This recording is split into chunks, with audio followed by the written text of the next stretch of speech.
Ep3, and we are going to talk about sabotage. Dun, Dun, dun, dun, dun, dun. dun. I know, yo, it's a sabotage. Okay, sorry, go ahead.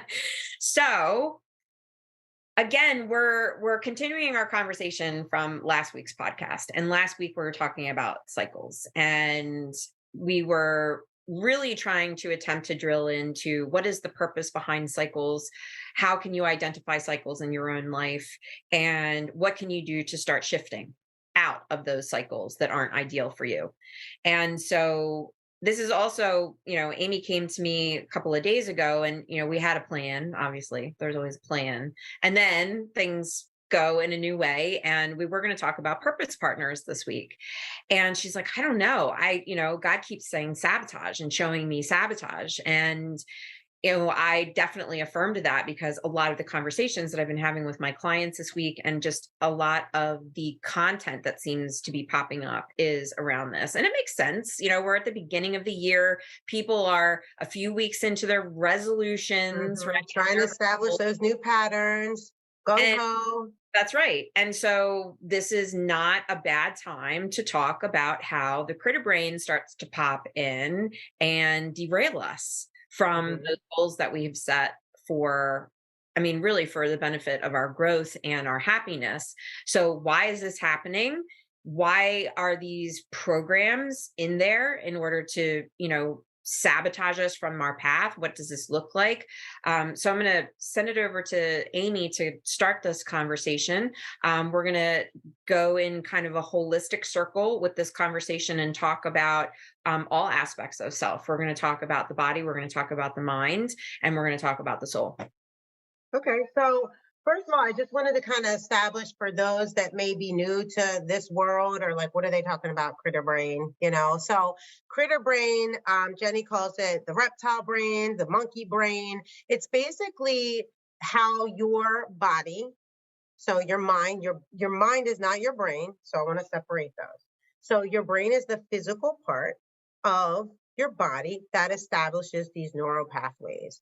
And I would love for everyone that doesn't know Caroline Leaf just to go check her out. She talks really fast and she's really intense. But if you listen to her over and over, she basically talks about these little trees that grow in your little trees, like Bob Ross, grows in your mind, and they start from birth. So like you start recognizing, and Jenny will talk about later, but even as a baby, you start identifying, you start labeling things and how you react. And if I cry, I get this. And it's basically the way that your mind is created. And as you get older and older, these things start to cement in, and the trees are out there just kind of like a cause and effect. Oh, this is happening. This is what we do. This tree, just go with me here. So Caroline Leaf will talk more about this if you're interested. But basically, in order to rewire your brain from reacting the way you always react, and remember, we're talking about sabotage. So these are the things you want to do new. So let me explain that. Sabotage. This may be the diet you go on all the time, and you always gain the weight. Cycles. What's another cycle? I've been trying to pay off my debt for years. Every time I freaking pay off a credit card, I go back and I charge it back up again, Or why is it that when like I seem to succeed in something, I always go back to my old ways? Well, it's because of what we're going to talk about. Your mind is wired, and these trees we're talking about, you basically have to rip out the root and grow another tree. And that's really, really hard to do, especially when you don't know what's happening. So the critter brain, the reptile brain, is our more animal instinct. It's what connects us to the earth and this body. And it's just here to protect us. It basically starts to wire your brain to tell you what's safe. It always wants to go back to home base, even if it literally makes no logical sense to us. So there's a part of us that creates this identity. We have this really pretty horse, and it's like, this is who we are. We've named these things. And when we try to deviate, rip down the forest, we go into panic, because that is our identity. So there's something that I've learned that we all probably know. If you're listing out the basic human fears, number one is death, no matter what, right? So your brain says, this is the trees, this is what we look like. And if you deviate, we're going to die. Like, we will die. Now, again, Jenny will talk more about the science of this, but I just wanted to give a kind of overall like blanket on what we're about to talk about.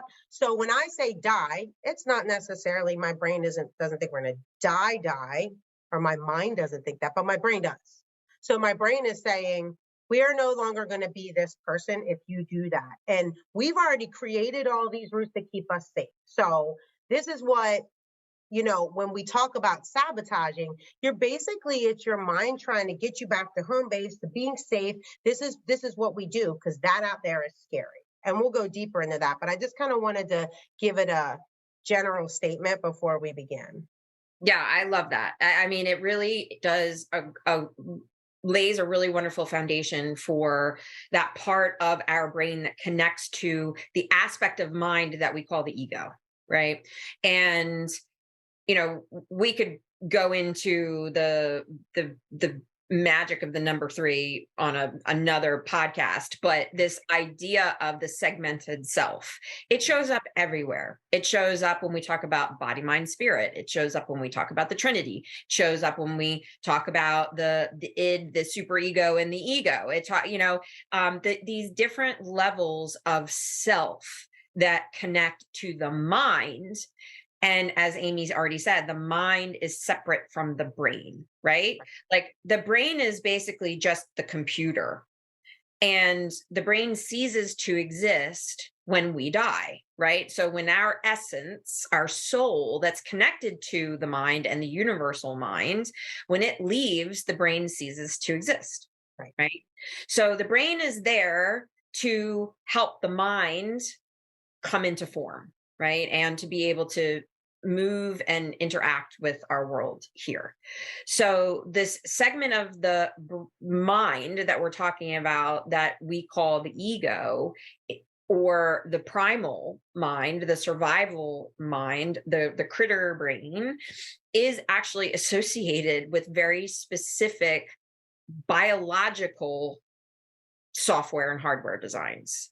And so what is sabotage? Okay. How do we experience it in our lives? Mhm. It is, remember last week, we were talking about the landslide, and we were talking about that rock pile, and we were talking about like how we're going on our merry way, right? We're on our path, and boom, we run into this pile. Now, it might not stop us in our tracks, but it might cause us to trip and fall and drop some things along the way, right? Like we all know those people in our lives that are the king or the queen of starting the project and then not being able to follow through, right? They get super excited and they go gung ho, and then a week, 2 weeks in, it doesn't even exist anymore. Like I've done that. I'm definitely guilty of that in my life. Being a double Aries, I get super excited and passionate about something. I want to go all in, and then I exhaust myself and I get completely overwhelmed, and then I go into paralysis, and there's my sabotage cycle, right? So when we were talking about it, I was like, it's like you get to your rock pile and you trip and fall and you drop that thing, and then you get up and you keep going and realize, oh crap, I left that thing back there. Well, I'm not going back to get it. I'm just going to move on to the next thing. Right, exactly.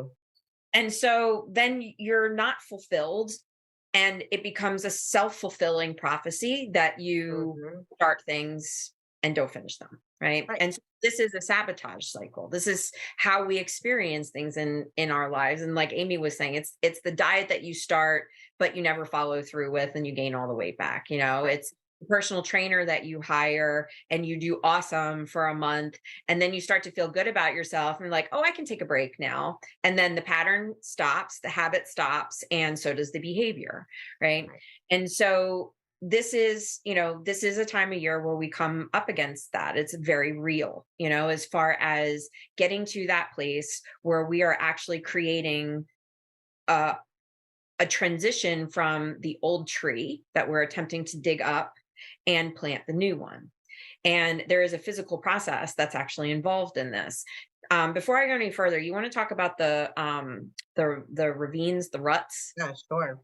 and I wanted to jump in and not cut you off, but I just want to establish this: like sabotage isn't something that might happen. Like Right. sabotage is something that will happen. So here's why we're here to say let's stop and figure this out. And we're going to give you some science behind this stuff. So, yeah, the ravine. So, a lot happens when I'm hiking. It's kind of like the shower, like it's my time with God. And so, these little pathways that form anywhere really that water runs on land or a mountain, there's these little, I call them trenches, which is really what humans would dig. So that's, I kind of use that language.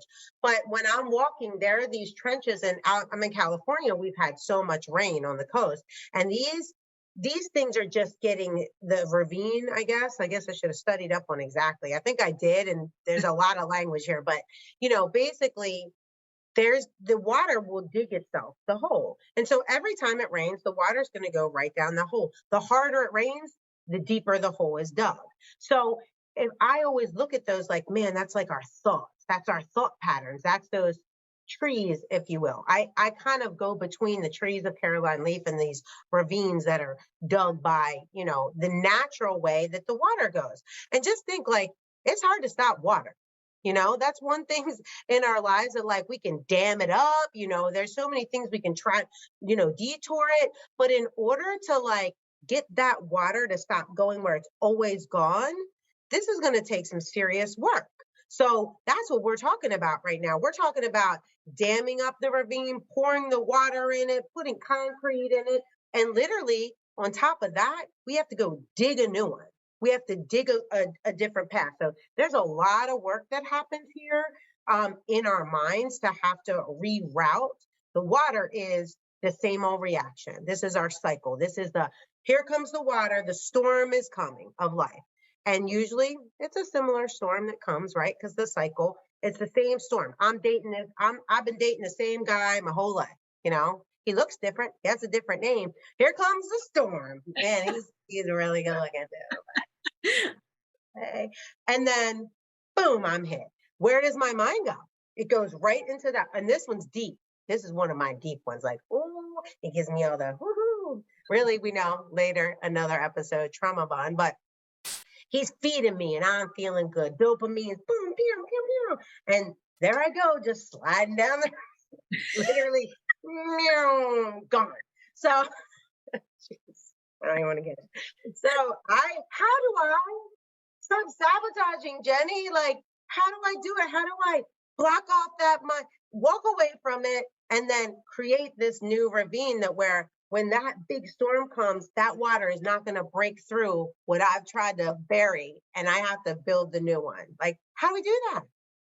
All right. So can we just reference the fact that, like, we used to do this in college, like slide, we would go Yeah. do mudslides. Okay. So, like, It actually was one of my favorite things to do on earth. And sometimes I think about it like, could this body still do that? And so the fact that I just referenced, like, that's where I went in my head too. And I was like, that's so fun though. oh my God, I was literally just going to say that. Can we just admit the fact that avoidance feels amazing? It does. The seduction of the pleasure ride feels amazing. And just like procrastinating, right? Like you just said, like the pleasure of like, I got to do that thing, but I'm going to sit here and watch this one more Netflix show. I'm going to put that off. It actually feels good. And we don't even know we're sabotaging because we haven't put it all together. Oh yeah. And so this is where, all right, where are my nerds at? Because I'm going to nerd out big time. Yay, I love when you right nerd now. out. It's going to happen right now. I'm nerding out. I'm calling Jenny soul doc Jenny, soul like the mind. I'm like, she's such a scientist when it comes to this stuff. And I know it, but she's got the words where I'm like, what? All right, go ahead. Well, hopefully I don't lose you in my word storm. Okay. And if I do, Amy will bring you back around. All right. So the mechanism inside of our brain that starts this whole sabotage process is something called the RAS. Okay. It is the reticular activation system. And obviously you don't have to remember that, but that's what the process is. And this is a process that is located inside our critter brain that its only job is to observe and collect data from our environment and the current circumstance that we're in and attempt to try to find patterns. Okay. this is when and we've referenced this a couple times over the last couple of weeks. The way that our ego helps us in survival is through the ability to learn through compartmentalization, through organization, through the identification of patterns, right? So this helps us create a library in our brain. It archives all of these experiences away. And while it's creating these patterns, it is assigning emotion, sensation, our five senses, like how all the data that's coming in. And at any given moment, as Amy already said, this critter brain is concerned about one thing: am I safe or am I not safe? Right. Period.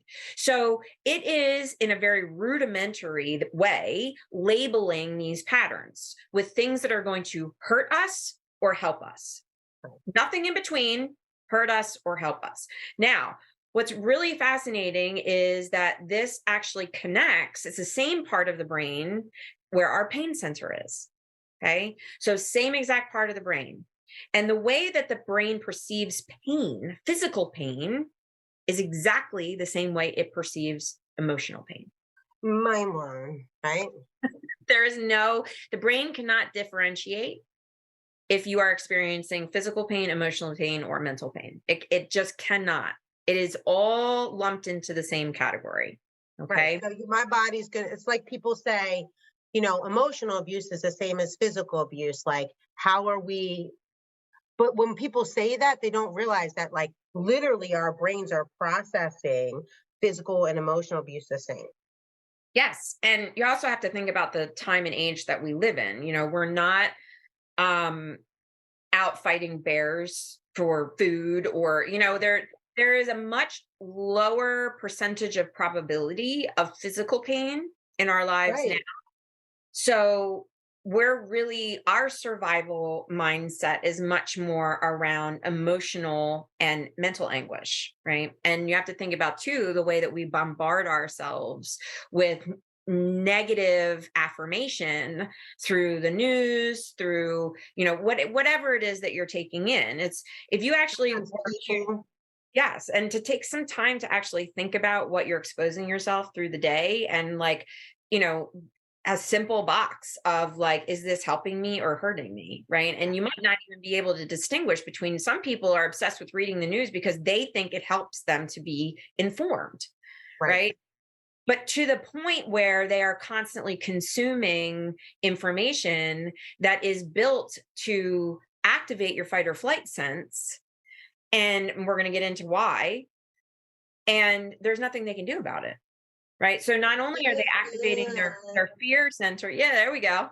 It feels good. But that's the thing is, like, you said the joy and the pain. Don't let me start singing that song too. But the joy and the pain hits the same. Pump it up, pump it up. I mean, we're just too silly today.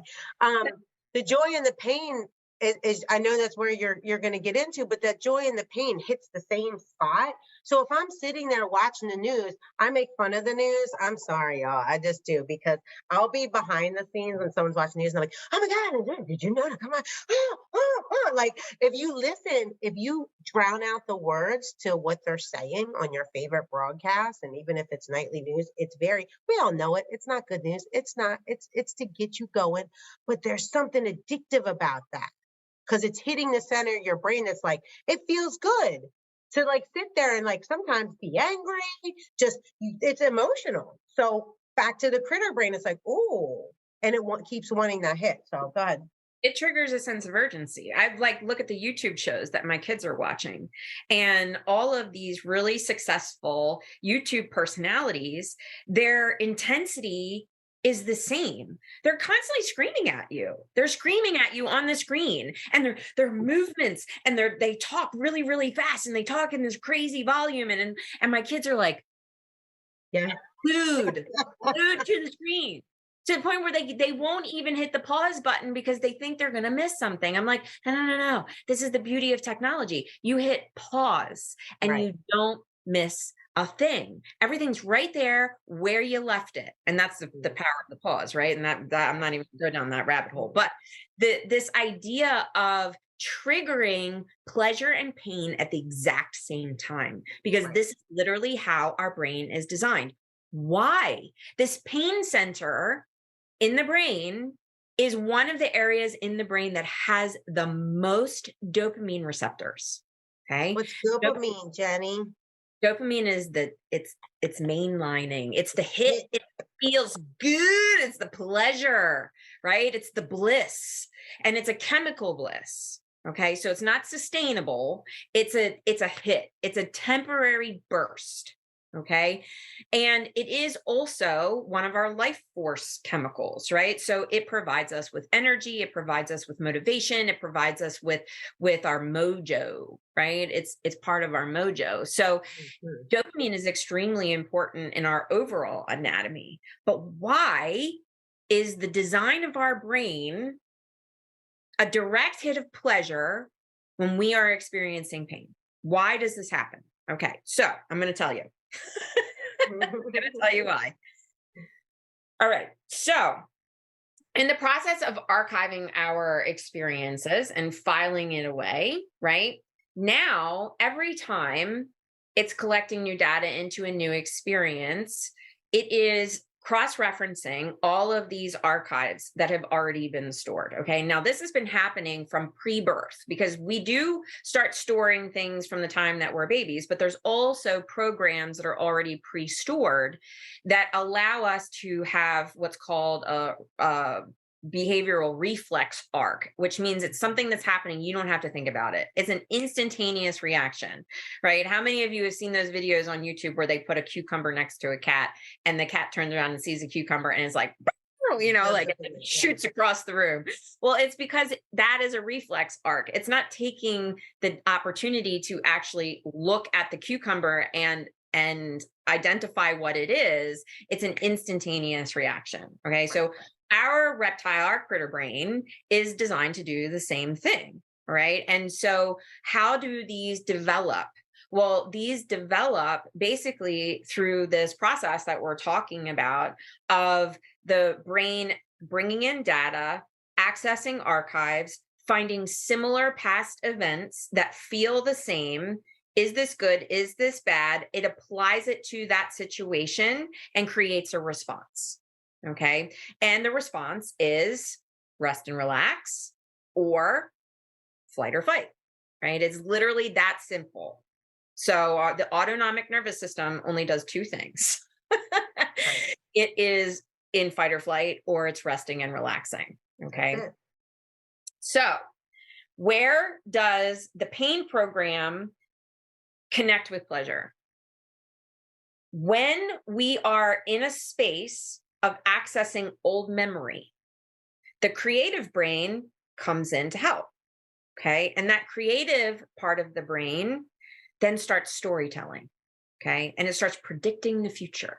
Right. Mm. So at the same time that your brain is trying to establish a perspective of what's going on for you right now and then how to respond, the simultaneous time, it is creating all of these future possibilities of potential outcomes based on past collection of information. Okay. So you might say something like, well, that's not going to happen because that's the way it always happens. So that could show up like, well, that's what he always does. But you're really like, this could be in your own language, like, this always happens to me. This is probably going to happen again, right? Yes, that is exactly. And we do express it that way. I mean, we all know someone who says, well, I know it's going to happen. I'll tell you exactly how this is going to go down. Right. Exactly. And so that's the future storytelling that's going on based on all of this archived previous pain experience, right? And like I said, it doesn't matter if it's physical pain or emotional pain, the body translates it in exactly the same way. And so the same time that the pain program is activated and working with you inside of this reflex, like don't touch the hot stove, right? There is also all this dopamine that gets flooded to reward you from avoiding the possible pain. Okay. Mm. So this is where we actually see the critter brain being triggered by pain and pleasure, right? And so the humanness in us is only driven by those two things, unfortunately. And in that animal part of us, that primal part of us, it's just joy, it's just pleasure and pain. I don't want to use the word joy because that's higher mind, but pleasure and pain. And so this process is actually happening at the exact same time to train our brains to be rewarded by avoidance of pain. So you're either getting the dopamine hit for something that actually is really good for you, or you're getting a dopamine hit, same response from something that may be really bad for you, or just rewarding you for creating that same pattern because it feels safe. So you get a dopamine hit when you're safe, right? And you also get a dopamine hit when you start projecting out into the future of all of the potential failures. So, like when you are creating a hypervigilant state for yourself, where you've got plan A, plan B, plan C, plan D, plan E, right? But all of them have potential dangers. Right. There isn't just one path where you're like, that's it. That's a success. There's nothing Right. to be afraid of. That's where I'm going. Right. I mean, Hmm. how often does that happen? Never. I mean, next to never. Right. So, so we go into this hypervigilant state based on the way that our brain wants to see all potential outcomes, but it's only going to see all potential outcomes with some source of pain attached to it. Right. So Hmm. we're basically at any given moment when we're setting goals to move forward into doing something that, has potential greatness for us, Right. our brain is only going to translate that into all the potential painful pitfalls, right? Right. Based on previous experience. Because the only thing that it's really doing a good job of archiving as far as memory are the things that are going to kill you, right? The things that are going to create pain. So this is what it remembers first. And so the most ironic part about this primal piece of our brain is that it wants to keep us safe, Right. but peace is not part of safety. Right. And ultimately, to have a true, fulfilling, and whole body experience of peace, we need to feel safe. Right. But this is not, so it doesn't correlate. This level of safety does not correlate with peace. Your ego does not care if you are miserable. Hmm. It doesn't. It does not care. Your ego doesn't want you to be happy. It wants you to be small and safe and controlled. Right. And so we're talking about programs that are so unconscious that it happens as fast as a reflex of pulling your hand away from the hot stove. Yes. So, what the heck do we do about the fact that so much of our sabotage patterns are unconscious and deeply embedded in our ego? And our ego is so clever, right? I mean, you'll hear Amy and I all the time trading back and forth the word ego for the devil, right? Because Right. of the fact of this, the critical voice, the way that the ego appears and the way it arrives and the way it talks to you, right? Mhm. So, we kind of will interchange those two things. You'll hear Right. that. That is But our humanness. That is, what makes us not be in heaven out of our bodies. Our humanness creates all of that. And so, and I believe that there is an evil force, there is a darkness that doesn't want you to succeed in life. It wants you to sabotage, and it does want you to keep creating these patterns. And there is the one side, the more more, I guess, scientific side of it, that, like, this is good. Like, let's give ourselves some congratulations because our brain has been trying to protect us. So we've created this. I'm sitting around bored, and I'm not, I won't say the language, I'm not doing what I'm supposed to, but just say I'm sitting around the house. I didn't make any plans today. And all of a sudden I reach over and I just start eating a bag of chips or that box of chocolates. And I just keep going. And then before we know it, the bag is gone. But guess what? I've been on a diet for like a month. I hate diets, but I'm going to say I've been on a diet for a month and I haven't eaten any potato chips. And I just thought maybe I could eat one today. Like, I've been doing good. I've been doing really good. So I should reward myself with a couple potato chips. And before I know it, spiral down, boom. But here's the thing, like, first of all, there's something that doesn't make any sense, but is very real. My brain was just helping me out. It was like, for whatever reason, it went down that path. It was like, you're bored. You should probably do what you've always done and eat that bag of chips. We're going to go right down that ravine. The trees are like, hey, bag of chips. And you eat that bag of chips or that bag of chocolate covered pretzels, whatever your thing is. And before you know it, it's so instant, like you said, that like we didn't have time to stop and go, what are you doing? Why are you eating that? You know? And the sabotage patterns can be so many different ways. It could be the fact that like you were really getting somewhere. You were starting to dig that new ravine and you were doing really well. You haven't eaten chips in a month. That's your downfall. You know it. You're gonna cut them out. So you're just digging this new ravine. And all of a sudden, boom, storm comes and it just goes right back down the other side. It's because your ego just took over. And who knows, Jenny, it's probably a million things happening in your brain. Like, what are you doing? Why are we not eating potato chips? That's our thing. Like when we're bored, we eat potato chips. Oh, you know what? You've been going for a month. You've never gone longer than a month. You're probably gonna, you're never gonna do this. Ego, devil, whoever talking in your head. Like there's so many different trains of thoughts that come into mind that a lot of times that's a big thing for people to succeed in something that we've never done before. That predictive nature starts going in your head. And this might not even be conscious thought.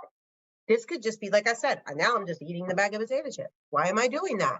How many times, I would think men do it too, but I know I've heard people go, I ate the whole bag. What's wrong with me? Like I'm driving in the car and I'm like, I love hip peas. And I used to go to the grocery store all the time, hungry. And I'd get my bag of white cheddar hippies and I'd open them up. I'd get in the car, wouldn't even pull out. I'd open them up and I'm like, I'm only going to eat 20 every time I go back. Just about. Sometimes I started feeling a little bit, but it's like these those patterns that are so established in us and they just happen. So there's a couple things that I'm pointing out here. One, yes, it's automatic sometimes. It's not super conscious. So we need to stop in our thought. We have to pre-plan, especially in something like I'm talking about, like a diet or you have to pre-plan for sabotage. Like I said before, it's going to happen. Give yourself some grace. I've been doing really well. And that's why in one of my coaching cycles, there's a point where we're going to talk about sabotage because I just want you to know you're going to sabotage. And if you think for a second, like, I'm going, what are you talking about? I mean, that's usually the response I get. I'm doing good. What are you talking about? If one of the big signs of sabotage in something that you want to do in your life is that you've been doing really well in changing it, you better look out. And it's not like I'm threatening. It's like, no, it's going to happen. You're going to sabotage. So this is where I like to, as a coach, help you dig, dig, dig, dig, dig. And that's what this is about, figuring out where did those patterns come from and forgiving them and releasing them because they were there to protect you somehow. Even if it makes no sense, you don't always have to figure it out. But like, why would eating a bag of chips be protecting me? Because Jenny will tell you, you were hitting that dopamine. You were like, yes, these chips taste good. I feel at home. All the times I've ever eaten a bag of chips, I know how I felt. It felt good. And your brain is going, take me back home. This is where I'm safe. You have taken me off a path and you have not been giving me potato chips. And so therefore, I'm gonna eat. The little software program comes in and goes, now it's time to eat the chips. And before you bag's done. That's right. Well, remember when was it last week that we were talking about how sin is its own consequence? Like the idea, and also like the translation of the Hebrew word sin meant you missed the mark, right? So it's like this idea of why do we push against those boundaries when there is part of and I love my natural design, I love divine design and God's design. And, Mhm. we keep circling back to the fact that so much of this is unconscious, right? And automatic and like in a reflex. And so that would lead you to believe of like, well, then what Okay. do I do about it? Like, that's not something I can control. Mhm. However, also within your design, you've been given the gift of choice, right? You've been given the gift of reason and consciousness, which is something that is what humans have alone, right? Right. And so This is the tribe part of our body. So you have spirit, soul, and body. So what we're talking about is your brain. And yes, your brain will do what it does. It's going to do what it do. But your soul is the part of your mind where you're saying where choices, there's balance. You get to stop, you get to pause, and you get to rewire. That's why God gave us souls. yes, and in this universal consciousness that we have access to, we have the ability to observe ourselves. We have the ability to stop and look and respond instead of react. Now, that doesn't happen without a true will to learn about yourself and a true will to learn about how to start down this path. And it is the path of self actualization. It is the path of self mastery. It is the path of connecting to something that is bigger than you Right. and knowing that there are forces in this world that we don't fully understand, but that are working in our favor, right? Mm. And so this is where we really tap into our walk, and what does that walk look like for you? But when it comes to sabotage, the the antithesis to sabotage is conscious choice, right? And so how do we go into a place of developing skills around conscious choice? And there are really like three main things that have already been proven inside of psychological research to shift our brain into a space of calm, a space of rest and relax, like we said. It's Hmm. triggering that autonomic to move into the other side, and the ability to create space for creative thought, which is connected to our higher consciousness, right? And so taking a walk, moving, and especially outside. I mean, nature is proven over and over again to trigger a response inside of our body that creates calm, it creates balance. I mean, earthing is a real thing. You can look it up and look at the research around it. Earthing just meaning that you are actually barefoot on the surface of the ground and you're walking around connecting with the magnetism of the planet for a minimum of 15 minutes. And there is physical research out there that shows all of the benefits that it has for your body on every single level, quantum and physical. And so, this idea of being out in nature, it just calms the body down and relaxes you. Consciousness development or consciousness practices, and these practices are basically things that put you in touch with yourself in a more objective place, right? And so a lot of it is a translation of language. So journaling, right? Getting your words out of your head and onto paper where you can actually see them and read them and interact with your thoughts. Talk therapy, where you can have someone be able to have dialogue with someone that can hear what you're saying that you might not be able to hear. Coaching, same thing. Your purpose partner, same thing. These are practices where we actually get to express thought patterns, feelings, even physical responses that we're having in conjunction, right? If the brain is not distinguishing between physical pain and emotional pain, that means that your body is going to respond every single time there's emotional pain because your brain doesn't know the difference. Therefore, your body doesn't know the difference, right? So that's a whole other conversation. But this idea of being able to have a practice that you resonate with, where you can go explore self with the help of some other medium. So whether it be your journal and your writing or a person that you're working with, to be able to work those creative problem solving out. And then there is the mindfulness practices. Okay. And mindfulness practices are basically moments of stillness. And remember, we talked about rest in episode 1. And this doesn't mean that you're always sitting still. When we say stillness, this can be active. What it means is that you are taking an intentional and conscious moment to connect with yourself and your body and everything in that present moment, where your brain is not spiraling out into all these future predictive places. Okay. You're not in a place of projection. You're in a place of being present. And so this is meditation. It is prayer. It is, specific kinds of exercise. It's anything that is going to allow the body to regulate and calm itself down. We activate that creative center that's connected to our consciousness and our ability to make bigger connections. Okay. So, all those connections we talked about that are primal, our higher consciousness comes in and we can make these incredible connections that we consider breakthrough moments, right? Where we can see things all come together. And finally, we understand things from a different space. Right.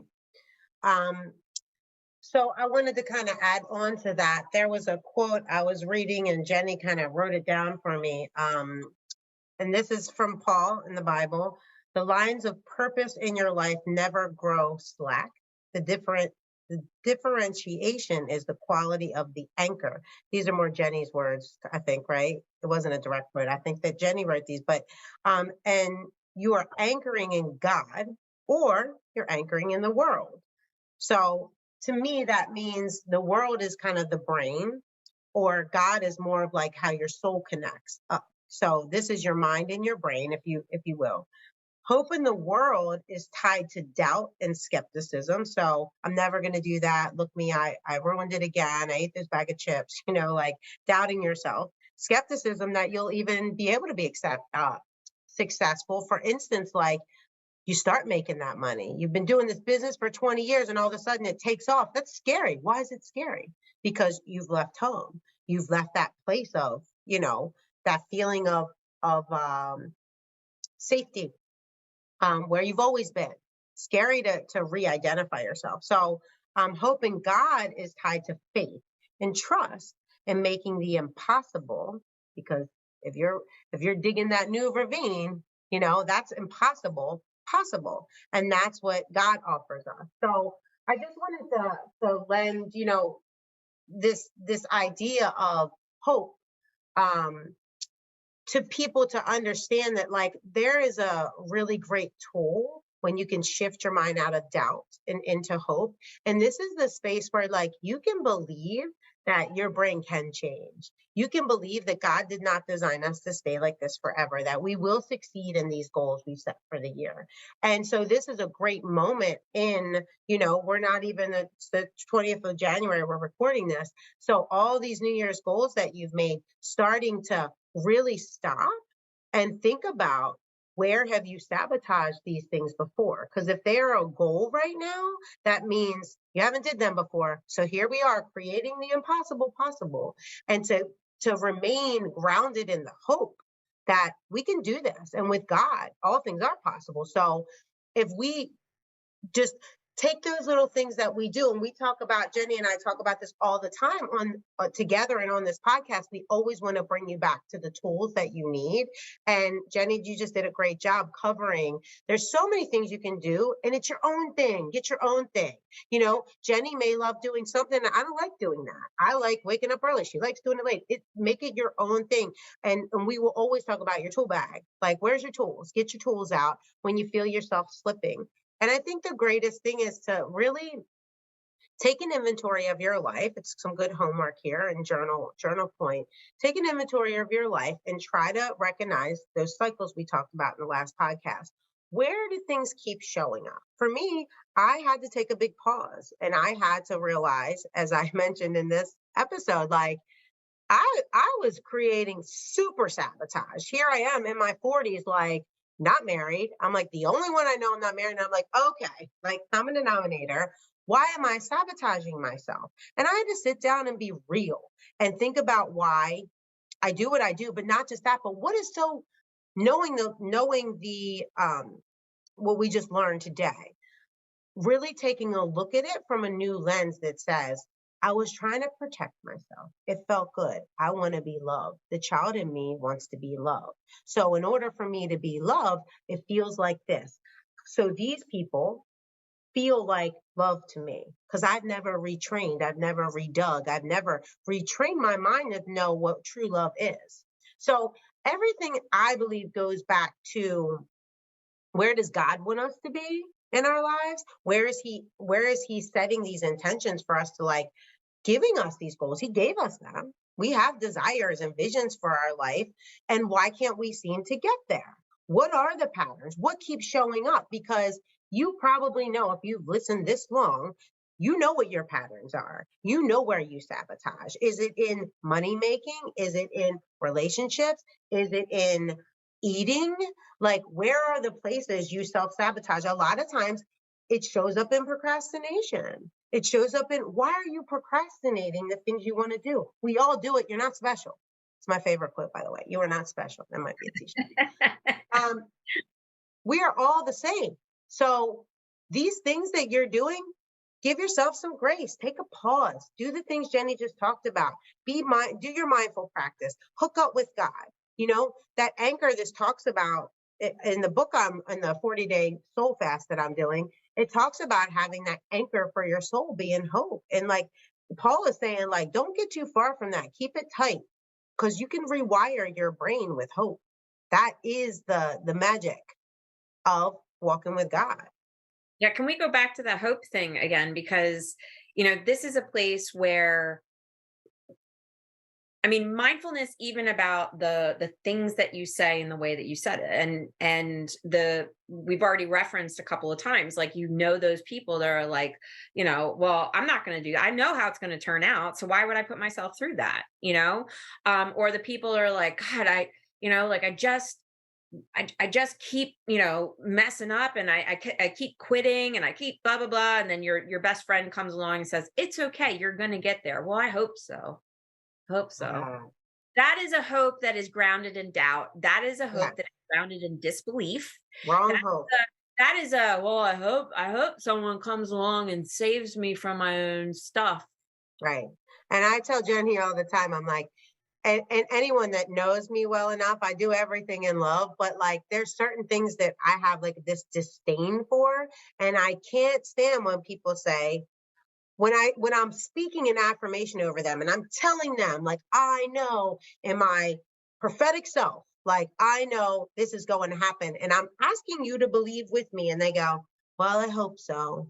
I'm like, oh my gosh, like, why am I believing by myself? I want you to believe too. So we can get somewhere, because if it's just me believing, your life, those patterns are just going to keep going. So I love that you brought that up, that defining hope, what hope really is not hoping to someone and hope it happens. It's having a hope for your soul that you can change. These things will change. That's what hope is for. Yeah, and hope in that language is hope translates to trust and faith. And that's what we were saying, like that, the trust and faith that all things are possible in God, in that relationship, and that even the impossible can be possible, and the belief is literally the only thing that's standing in your way. Right. And the only process to be able to even approach that is to start asking questions, and we talked about that more last week, of this ability to ask. So it is not, why is this happening to me? It is, why, God? Show me, the wisdom, right? And, we were having a conversation earlier today about the difference between knowing something and believing it, right? Where knowledge becomes wisdom. And that's where the new tree has taken root, right? That's when it's in your brain, and all of a sudden there's a breakthrough, and everything gels. It's like all of a sudden, all the connections are made. This is what I mean about the breakthrough moment, where all of a sudden the consciousness takes over and it becomes the primary source. And that higher level of consciousness has created a new belief that says, I can do this and I will. Yeah. Right. And that takes time. And we go back to the anatomy part, the neural pathways, this idea of these rivets, right, running through our brain, where the responses are running through, right, the electricity. And so it takes, and this is science, it's a minimum of 30 days to even redirect energy in the new place. Okay. There's no rivet yet. There's no ravine. There is no path. All you've done is successfully created a new alternative to Yeah, the exactly. old. Okay. We're talking 90 days of habitual behavior, affirmation, trying new things in a consistent way for a new ditch, for a new ravine, for those impulses to run through. A Right. A minimum lot of of times you'll 90. hear like, oh, 21 days to build a new habit.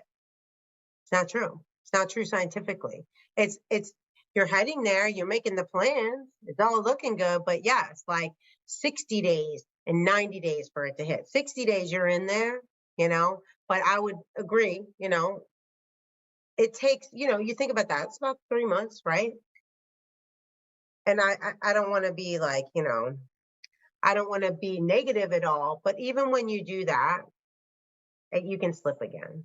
You can slip again after 90 days. That big storm may come and knock you out. But this is why, it's so important to offer yourself grace. I just it's one of my favorite things that God's given us is that you can get up, dust yourself off, and try again. Like we work hard to reestablish. We just dug that ditch. Like, why the heck am I sliding back down the other one? Because let me tell you, when that storm of that man that I was talking about comes, it's freaking hard, man. I don't just like slide back down the other trail. Oh, I got this now. It still works sometimes. It depends how deep that other ravine is. So some things may be easier. But these things that I'm talking about, where it's lifelong cycles, lifelong sabotaging, like this takes a moment to like, for me, I had to redirect my heart. It's what is my where is it that I'm placing and what am I placing in front of God in my life? And I don't want to get too deep into that, but I think that's where these we don't really want to build the new ones because these are the conscious moments where we kind of like it. Like we've talked a lot about unconscious, but there's the conscious too that we kind of like it. Like we like drinking, we like having those snacks. Like so what do we do with that? And I think that I'm not going to go deep into that, but I think that there is an answer to all of these things if we just tap into that inner wisdom and ask God. It looks different for all of us. So this is all about your own personal relationship. And like you said, if you have a purpose partner, if you have a therapist, if you have a coach, like these are the moments that are so super important to dig into the unconscious, dig into the conscious, and really be real with yourself and like sit down with yourself, like I said earlier, and figure out like, what is it that I need to dam up first, just to dam it. Like you said, that first 21 days may just be figuring out how to dam it. Well, it didn't go anywhere. We didn't even fill it in. But, it may be the only, but one of the main damming, I want to say objects, but something that we can put in there is hope. Going back to what we just said, that's such a beautiful way to think of it. How do we stop it? With hope. That's one of the things, and believing that we can in the first place. So, and keeping in mind where we started, that's going to make your critter brain go cuckoo. And it's going to sometimes it's like it is addiction. There is where addictions are found. It literally, that dopamine hit is serious. And it can feel like a drug. It feels like you need to feed your veins with the drugs, and just being conscious of all this stuff. If you've never even thought about before, like, oh, this must be what Amy and Jenny were talking about. Like my body wants to get that dopamine hit from that bag of chips. Or, I don't want to keep heading back there, but I think about, in making money. Sometimes people don't think they're going to make money and they finally hit it and they start making money. There's so many reasons that can pull you back. It might be feeling like you're leaving your identity because the people are left behind you and they liked you better broke. Mhm. Yeah, and just like I said, this could be many different reasons, but maybe it's because I was just thinking of like parental family identity. Like no one in your family's done that before. And if you did that, will you be disowned? Probably not. But your critter brain just told you, what if it's the predictive moments that you were talking about earlier? Like, what if so, just think about those things that you've always wanted to do and maybe you've attempted to do. Maybe it's not happening the time you want it to happen. And that's why you sabotage. Like, there's literally, we could go on and on about this, but this is your journey and this is your thing. And as a coach, we know, you already know. If you've listened this long, God's already been speaking to you. You already know, what are you going to do? Reach out to us, reach out, journal, whatever you need to do to, and I will kind of segue it, like, create this new identity. Like, Mhm. and tell this critter brain, like, we're not dying. You know, you almost have to talk to yourself like that. We're not going to die. We're going to be okay. And what is there to lose? There's nothing to lose. If you get off the cycle, your body will go right back in it again. So what's there to lose if you jump off? And a lot of times people are just run by fear, so it's scary to have a new identity. Well, I mean, there's just so much. But this idea of, well, first of all, slipping down the backside of the hill, right? And being able to know that it's okay because the foothold, you already created the foothold. So being able to climb back up is going to be so much easier. Yes. But being able to give yourself grace for just being human, right? I mean, it is part of human nature to explore contrast. It's part of human nature to explore alternatives. It's part of human nature to push boundaries. And we do this because it's a learning process, it's a development process, it's an expansion process. And sometimes we can't identify what isn't so good until we've done it, right? And then we get to redirect our energy to a different place. So remembering that part of this human experience is making mistakes, it's choosing the wrong thing, it is being addicted to the seduction of things. These are all very human qualities, and remembering that part of the human path is to experience these setbacks. The ego relies on identification through separation. Okay, that's how it says, this is me. Okay, I am me because I am separate. I am me because I am special. Mhm. I am me because I meet all these characteristics. I am me because my family is this, this, and this. I am me because this is where I fit into society. I mean, all of these different things that are separation built on comparison and contrast, right? That's human. That is human. Oh, And punch you in your so, face. Yeah. punch me in the face. But I say that because I just love when Jenny just starts going with her language, and I'm like, what? Like, go ahead. The ego is, say it again. Ego So is, the ego is connected to identity through separation and comparison, right? That's how it separation and builds comparison. itself. And this is where we puff ourselves up, right? It's, I am better than that other person because I've created all of these credentials for myself, right? Hmm.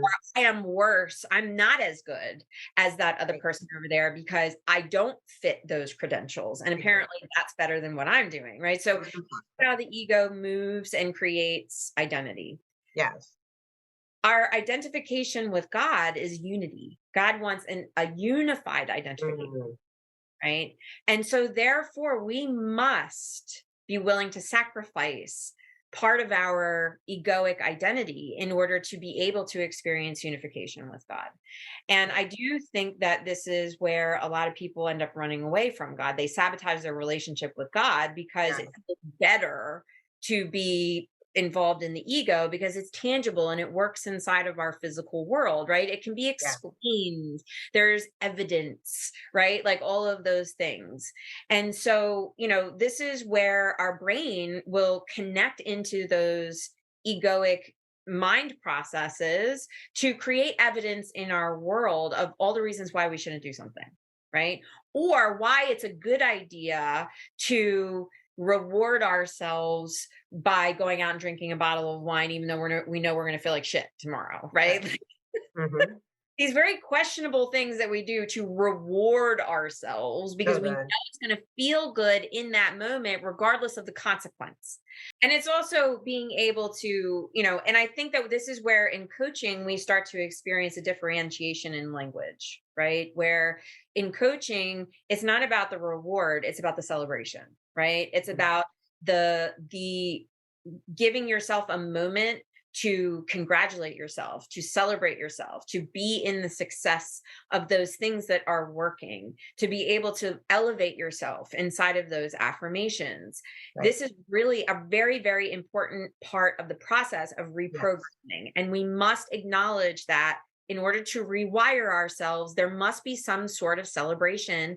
Reward is kind of scary language, right? Because The old brain says we're gonna gotta go on a diet again, and now we've lost the weight, and now we can reward ourselves with pizza, and then that's the slippery slope back down the side of the mountain. So that's where I love that you brought that up because there is a difference in celebrating yourself and the reward. So that was great. and I was having this conversation with a client yesterday around finding a place where you can it's a happy medium between what the ego needs and being spiritually aligned with God, right? And this is the soul having a human experience and being able to have both things happening at the same time. And it is, where does your will align with God's will, Right. right? And this is where you will find your priority, right? Because when we come in contact with that landslide, and there's 100 rocks that need to be moved, we get so overwhelmed, we go into paralysis. And the Mhm. sabotage is much more pleasurable than attempting to dig in and start that work because we Right. don't know where to start.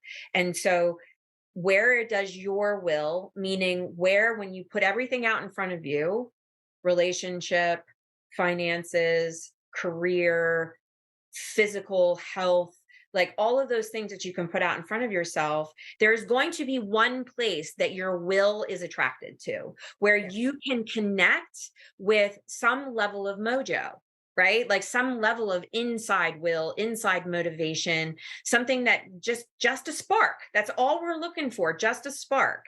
And being able to dig into that place in your life, but not alone, right? So you've identified where your will is. Now align with God's will, which, Amy and I say this all the time. It's not complicated.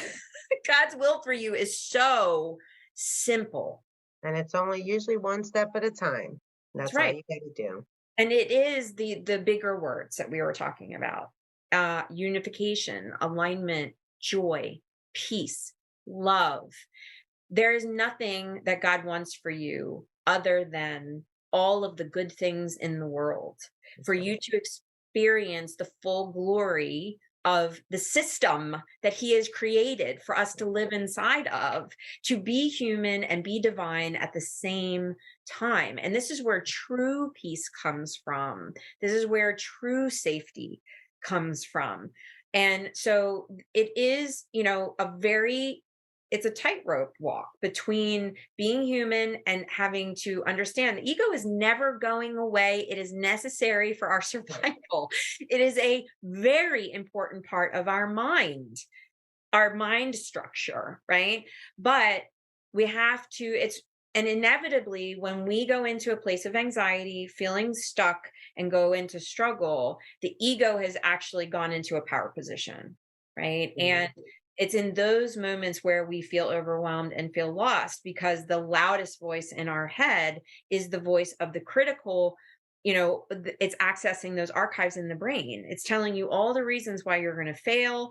It don't even try. Let's just go backwards, go back into the old patterns that we know are safe because there's no pain there. When in fact, the old cycles is what's causing you pain, right? But the ego Exactly. doesn't care about that. And so this idea of being able to start taking steps into a more conscious mind, and the first step is just, why am I doing this? The minute that you start asking those questions. That's right. That's just a great point. I think we can wrap up on that one because that's the beginning. Like we can end at the beginning is why. Why, like I said, you've probably already identified a couple things right now. And a lot of times when you look around in those spaces where Jenny just mentioned, your love life, your career, your body, your health, their money, your relationship with God, you know, these things are going to show up very similar in all of those spaces. Maybe you don't even notice it showing up for you with God, but you're sabotaging with your money. Start really picking apart and figuring out if you can just start with one little step. Like I said, that's what God calls us to do. Let me just, oh, you know what? Amy said something today about like making money. Let me start to dig into that. And as you dig in, you'll start seeing that all of these pathways or the tree, they all got a trunk. The pathways all start somewhere. So if you can just kind of maybe get to the edge of one of those, the tree limbs, and just start to follow it all the way to the trunk. I'm guaranteeing you, when you pull that one tree out and you start re-digging those ravines, it's going to happen in so many places in your life. And that's where you said, Jenny, like the joy and the peace of God, you start changing. Like for me, I really focused on my singleness and staying with God and not doing, because the world was telling me, what are you doing, girl? You need to date. You need to put yourself back out there. And I was like, nah, I'm going to figure this. So I'm going to sit this one out for a little while and I'm going to figure out why this pattern in my life keeps coming up. Because the next time I'm really going to wait till what? I'm going to wait till what God has for me. I'm going to align my will with what I love in a man, with what God wants for what I want in a man. And guess what? It has changed me in so many other ways. It's not just me becoming a better wife or a man. Like it's nothing like that. It's more like I've become so whole in myself that it's made me want to be better with my money. It's made me want to be better with, look at this, it birthed my purpose. Literally, like that pain. That's what we say. Everything happens really for people who wanted to work for you. This, what I've been through in the way that I have really like jammed up that ravine with the hope that God has something better for me. I am not going to keep like going on this pattern. I'm getting off the train and I'm going to sit still for a little while, active rest, and me and God are going to chill for a while because he's going to help me figure this out. And it's been such a beautiful journey. And that's kind of where it started. Where am I sabotaging my life the most? And it's been so beautiful because it's like in every other area of my life, even my relationship with him, my purpose, my, like I said, my money, my body. All of a sudden, I was like, I used to work out all the time and eat well, but now I'm getting to this place where my body's like, what does God want me to look like? Screw the media, screw the tabloids, screw whatever these men that we're not gonna go there, but like men that like I might think in my head, oh, they're not gonna like me if I don't look like this. Now, man, everything about me is like, you know what? I'm aligned with God. I'm not sabotaging there anymore. Me and my body are good. Me and my finances are good. So I say all that to say, just if you can just get to that one thing that you're feeling in your soul, maybe the biggest one, I'm telling you, you're gonna reroute your whole life. Really making a distinguishing difference between when you come up against sabotage and that word failure is banging on the door and something's not working out for you. Don't just throw up your hands and be like, it's a sign. It's a sign I shouldn't do it. That's not how God works either. So when we remember we're aligning our will with God's will, we always have to remember too that we have to pay very close attention to the character of the voice that we're hearing in our head, right? And that idea that God doesn't speak in lack. So God's never going to show you all the things that you don't have. God is Yeah. going to point at all the things you already have because he has slingshotted you to this moment, right? And so in this moment, that means that you have everything you need to pick up that rock already. There is no reason to wait another day because God has already provided you with everything that you need through your previous experiences Mhm. to get started right now. Is it going to look like that little thought bubble and the expectations that you've created? Is it going to look like that? Probably not. But that doesn't mean that you can't get started because there's all of these other things that you can still work with. Hear it exactly what you just said. The voices were coming in, and I got to the point where I'd laugh and I'd flick and I'd say it's like the little devil on my shoulder whispering in my ear, not to overwhelm us, because going back to the fact that like all of that is just the tree branches. They're just the tree branches. Like, let's get in there, let's dig out the root. So going back to wrap this up, like the invitation that we're offering is for you to identify your sabotage cycle. Where do you get it? How do you know it? Pick one thing. Pick a pattern in your life that has shown up over and over again. Give yourself grace. Tell yourself, this is what I've done to protect myself my whole life because it's scary out there. And what if I die? Now, I can use that language because you've been listening to us like, no, I'm not meaning die, but like my old identity is going to die. What does that feel like? Why am I scared of that? Ask the questions. God tells us, seek and find. Ask the questions. I'll give you the wisdom. Just start asking questions. Journal entry, do what you need to do. And I think, and I'll pass this back to you, but I think, we always talk about the invitation and the ointment on this show. And it's the ointment to me just goes back to hope and belief. That's it. That's the only weapon that you need to rewire these brains. When you're coming with the hoe, I don't know why I get on that. You're coming to get you bringing that hoe. That's a whole nother show. Bring it on, bring your hoe and start digging. I said earlier to Amy, I'm like, God gave us the mustard seed and Amy and Jenny are coming with a bag of dirt to fill in your ravine. Here it is. I know. It's like trying to figure out what is in your bag of dirt, and what is that for you? What is it? Is it the hope? Is it, whatever, that has resonated, with you in this conversation. But the idea of the invitation to look at these sabotage patterns is going to be the difference of whether you allow yourself to level up or not. And so, part of this process is also always remembering that in order to move energy, we're redirecting, we're replacing, right? So it's this idea of making space, which we've talked about in the other shows too. So what are you willing I guess I'll say it this way, are you willing to give up your identity? And I'd like to close. Do you have access to that quote that you said earlier about what it meant to be truly human? Yeah. So the quote is by J.J. Packer. It says, the way to be truly happy is to be truly human. And the way to be truly human is to be truly godly. Ah, I know. So good. So we're going to leave you with that. Please, as always, make sure that you're dropping down into the description area of this video because we're adding journal prompts there. Also, for those of you who haven't visited any of our social media outlets, we are in the process. We are under construction, but we are in the process of creating those spaces where we're going to be able to have community and interact with one another. So if you can find us at soul_butta on Instagram, Soul Butta on Facebook, there's a group you can join where we are going to actually have these journal prompts available for you in document form so you can print them out. You can start a binder for yourself. We're going to be having open interactive discussions there. It's just going to be a place where we can actually talk. And so please come find us in these places and start becoming a part of the community as we expand. These are going to be the places where you're going to be able to see that.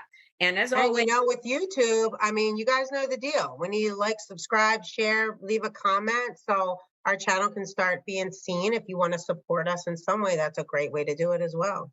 Okay, guys, we just so much gratitude and appreciation for you spending your time with us. And we hope that you have a wonderful week and we'll see you back here next week. See ya.